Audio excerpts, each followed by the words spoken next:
Alright, so this will be a walkthrough for the YouTube clone application, which has like the bare functionalities of YouTube, such as viewing videos and uploading videos when the user is authenticated. And as you can see here, this is a mono repo that contains 3 directories basically. And I explained these in more detail in my blog, but here we just go through the code quickly. So start from the video processing service. This is what is handling the videos after the upload and modifying the resolution and storing metadata, thumbnail, and so on. So here you can ignore these because this is just by starting the application locally, but here basically we have only 3 files actually. Let's maybe start here. Storage. So this is just some boilerplate code, like helpers connect to cloud storage. That's like S3 is for AWS. It's basically the same thing for Google Cloud. Yeah, so just some constants for where the buckets are and so on. Local paths for the raw video processes, thumbnails and so on. Making sure here that this call in the beginning to make sure that these directories exist locally, because the video will be downloaded from the raw bucket and then it will be stored locally, so it can be processed to change the resolution and to create a thumbnail from it and so on. And since this is basically a dockerized application that is deployed to Cloud Run, in Cloud Run, Google handles these, so it will basically scale down your app if it doesn't receive any requests for some time. I'm not sure what the time is, but I think even Google doesn't even disclose what the time is. But basically that's what, like, if I see here, let me just go to that page quickly, show you, like in Cloud Run. As you can see, like recently I uploaded, for example, a video, and that starts, just let me do a refresh, and so from here, here, so as you can see here, they did a TS node source index, so it really started our application before processing the videos. So there you can see that this was scaled down before because it didn't receive requests for a long time, and this is like this is basically so that it's cost effective. That's why this behavior is like that. But yeah, we need to keep that in mind when we work with this architecture. So that's why we ensure that these directories exist, and if not, they're created locally basically. And yeah, then there's a method to actually convert the video to a different resolution. We use like the library for that, ffmpeg. Downloading video from a bucket, uploading a video to a bucket, deleting raw and processed video. These are basically just wrappers for this delete file that call it with different parameters. Then you mentioned directories. We saw this generate the thumbnail from the video, also using this ffmpeg library, and uploading the thumbnail, deleting the thumbnail, checking if the video exists or not. So these are just some helpers for Google storage. Then we have Firestore here. This is where the metadata for the video is stored, and since this video processing service is responsible for that, it also obviously needs to connect to Firestore. And then some very simple functions here, such as checking if this is a new video or not, and we check that by status, because yeah, every video will have a certain status if it started to be processed or it was finished, the processing was finished. And as you can see, we do that here. When we set the video, this is basically an upsert, where we go to that collection, find that video, and we set to whatever video is what we send here as a parameter. And yeah, that's just to get the video, that specific video. So this is just some helpers for Firestore and some interfaces to Firestore. And this is the endpoint itself. This is what gets called from the PubSub service. When a user uploads a raw video, like just uploads a video, and that's going to this raw or original bucket, and there is like a trigger that whenever a video is uploaded on that specific bucket, it triggers the PubSub service, which then in turn calls the video processing service, and that's this endpoint. And yeah, here I'll just do some checking.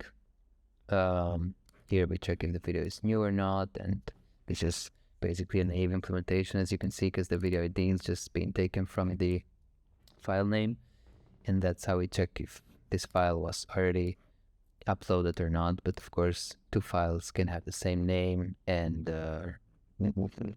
like in a real application, this should be like a UUID, but that's just like a naive implementation for the demo.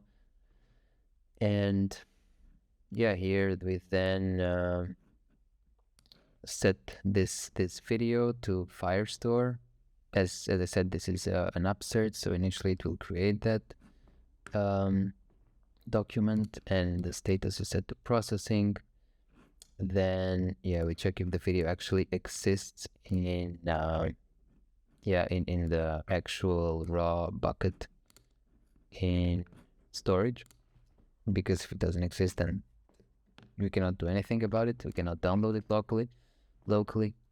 But yeah, if the video does exist, then we do all of those steps. That's the processing part, right? So we download the video, we convert the video to a different format. We basically just make the resolution to 360p here for better cost optimization, and we then upload the video to a different bucket, to the process videos bucket, and that's what will be rendered in the web client basically for users.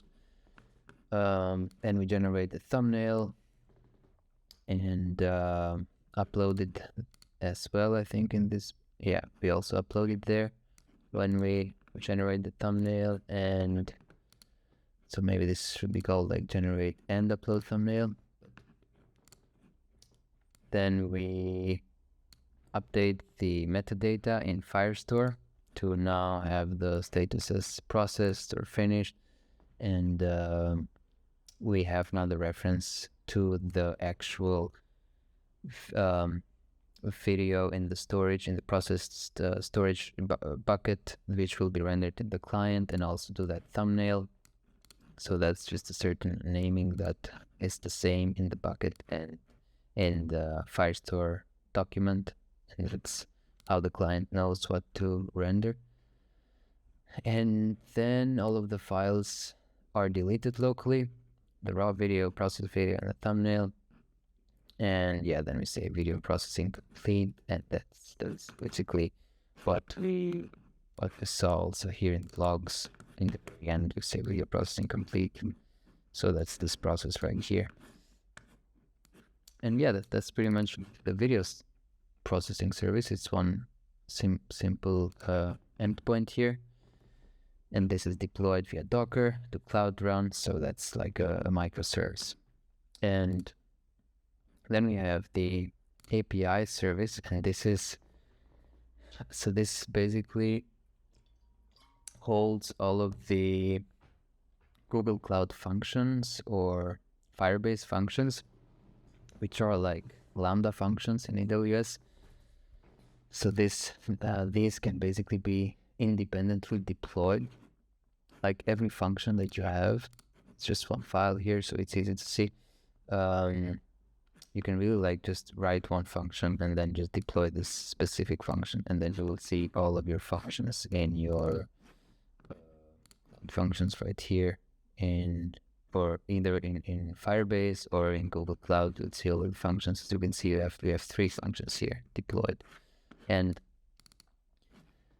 these are the functions that you create and deploy and then are being called from the web client. So these are exactly those 3 functions actually, as you can see. So that's like the get videos, and that's what the client will just call to render the list of videos to that are to be watched by either unauthenticated or authenticated clients, users. And as you can see, this is like a naive implementation. There's even a comment here that I put because I'm just getting like the first 100 videos from the database. Realistically, this would have some pagination. And then we have generate upload URL. So this is something that Google Cloud offers to so this will give you, basically will generate you a certain URL that will give you limited access, or like will give you access for a limited time to a certain resource on that URL. So here, yeah, so we're getting the signed URL on that bucket for that file, and this will return some URL.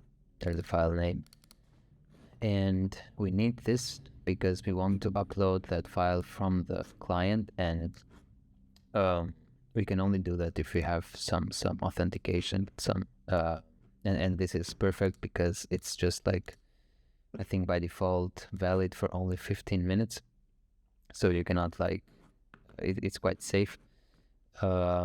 Yeah, you can, it's not even necessary for this to be 15 minutes. You can even change that to be like 1 minute or something, because this is called immediately when the user clicks the upload button, or like selects the video to upload.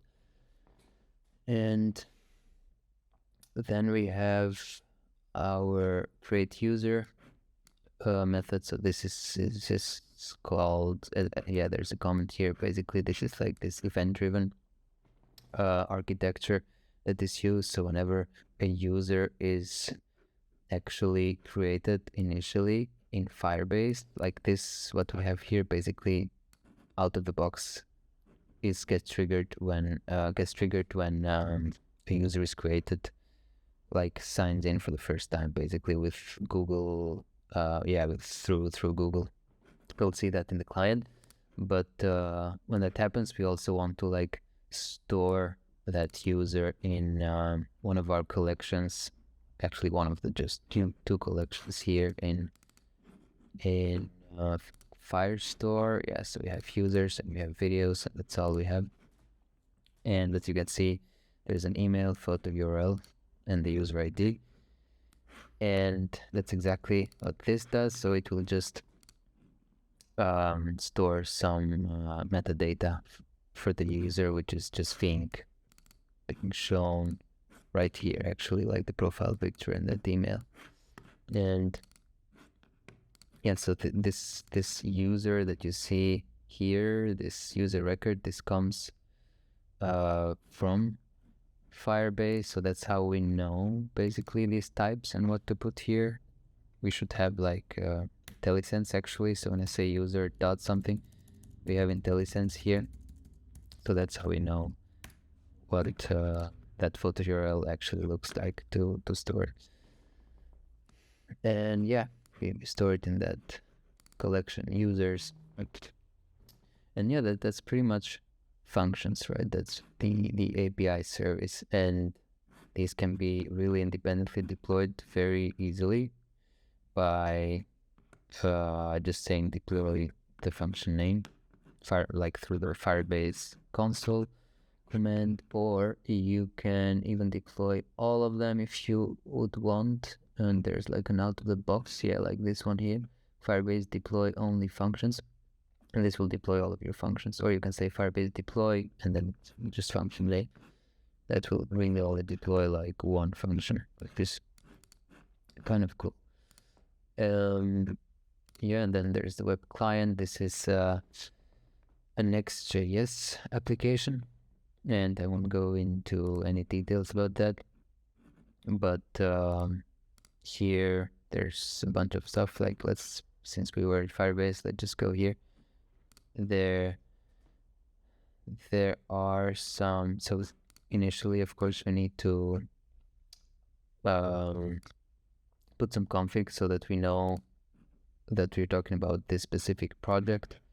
And there's like an API key, domain, and so on. So these are protected. We need to connect to that specific project in Firebase, but after that, as you can see, we just we have here some default functions that come from Firebase, like for example signing in with Google. There's a Google Auth provider. Sign in with pop-up. This is just out of the box. Sign out, it just calls auth.sign out. This auth is just from here, get auth from Firebase whenever auth state changes. And yeah, these are just some boilerplate, some helpers that come straight out of the box from Firebase. And then we have some wrappers here to our actual Firebase functions, and this is basically how those functions are called, by using this HTTPS callable, which is imported from Firebase functions. And then this is the function name that we have in our API service. So this generate upload URL is also a previous thing here that we deployed. So that's how we get that specific function from Firebase. And here, as you can see, then we just wrap these into some functions that are called from the web client. And this, for example, this was generating the signed URL, and then that's how we have the URL that we can then just from the client make a put request to that URL, because now we have all the necessary access to it for 15 minutes. Which, as I said, should maybe even be reduced to 1 minute or so. And yeah, we upload that file. Also, the get videos just calls this is a wrapper to the get videos function, which was uploaded, and gets the videos from the collection. Where was that get videos? Yeah, so it just goes to that collection and gets the videos, video collection. Yeah, that's pretty much it from how we connect to this function. And as you can see here, we have these interfaces and types all over the place, even though they're the same. And since this is a mono repo, these can be reused also, but that's just another thing there. And then we have our actual routes and components, like the nav bar, which has like some sign in and profile information, and some local and not the upload if the user is authenticated, or only then the upload button is shown. Yeah, some sign in, we just renders these. Sign in with Google and sign out, they just call these functions, and these are just those functions that come already out of the box with Firebase. That's just some styling stuff. Then we have the upload, which as we said calls that wrapper, which just calls the generate upload URL that is deployed through functions, and like put request, because it has then the necessary authentication needed. And yeah, we show some spinner when the file is loading. And yeah, that's pretty much it, actually. And then there's a layout. This is like just to show, to make sure that the nav bar is always rendered on every route, and then whatever that component on that route is should be rendered underneath the nav bar. So the ordering here matters. And of course there's the page component. This is what is being rendered, like the list of videos that is being rendered on the client. And here maybe quickly you can see that's how we get that thumbnail. So you have that prefix, and then from the video thumbnail, this is the video metadata that the video processing service updated after the thumbnail was created and uploaded to the storage bucket. That's how we know how to render it. And similarly, that's how we know in this watch. So here we just route to this watch. This also similar to like YouTube actually does it. It has this v query parameter, and that's here is just the file name, but what is it should be like some ID or something like that. And then in the watch, where's the watch? There's the watch. In the watch we just like render video, and similarly to like the thumbnail, we just know where that video is from the metadata, in this case from the query parameter that was sent, that file name, and we render the video. And yeah, otherwise we show some loading, that's some suspense. But yeah, that's pretty much it. Quick walkthrough of the code base. This repository is also on the references of my blog about this project right here, as you can see. So you can see this also, and you see how it's quite straightforward actually to add any other like functionality that exists in YouTube here. So this really has the bare essentials of YouTube, like uploading and viewing videos, but it should be quite straightforward to add, like, I don't know, comments, likes and stuff like that. So we just add some collections to Firestore, where we have like comments and like a comments collection, and then there we also store the user ID and the video ID, stuff like that. So yeah, that's pretty much it. This is code base. As you can see, it's quite it's event driven. There's serverless going on here with Firebase functions, and this is the entire backend is pretty much Google Cloud. And yeah, it's full. This is how it actually looks like, which can be seen in my other video where I just demo the app and also all of the cloud services and what's going on in the background. Right, thank you for listening.